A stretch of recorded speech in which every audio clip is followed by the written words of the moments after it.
அரசு ஊழியர்களுக்கு இன்று பல சலுகைகளை அறிவித்திருக்கிறார் மாண்புமிகு முதலமைச்சர் திரு மு.க.ஸ்டாலின் அவர்கள். அரசு ஊழியர்களும் ஆசிரியர்களும் அவருக்கு நன்றி தெரிவிச்சுட்டு வராங்க. இந்த நேரத்துல ஒரு முக்கியமான காணொலிய நம்ம கொஞ்சம் பிளாஷ்பேக் போய் மீண்டும் மக்களுக்கும் அரசு ஊழியர்களுக்கும் ரிமைண்ட் பண்ண வேண்டியிருக்கு.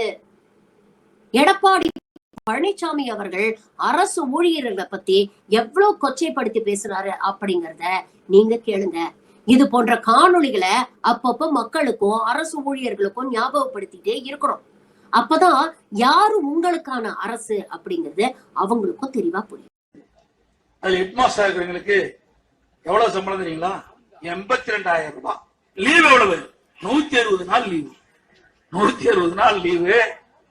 பாஸ் ஃபெயிலே கிடையாது. 8வது வரைக்கும் நீ படிச்சாலும் சரி படிக்காட்டியும் சரி அப்படியே விட்டுறான். இவ்வளவு பணத்தை வாங்கிட்டு போராட்டம் நடத்தினா யாரு ஏத்துக்கலாம்? எவ்வளவு பணம் தெரியல. ஒரே வருஷம் மட்டும் கடந்த ஆண்டு மட்டும் 14,719 கோடி. இவர்கள் சம்பள உயர்வு மட்டும் 14,719 கோடி நம்ம தான். அரசு ஊழியர்களுக்கு மட்டும் சம்பள உயர்வு 7வது நிதிக்குழு பரிந்துரையின்படி நம்முடைய அரசு இவ்வளவு பணத்தை கொடுத்து இவ்வளவு பணத்தை வாங்கிட்டு போராட்டம் நடத்தினா எந்த விதத்துல சரியா?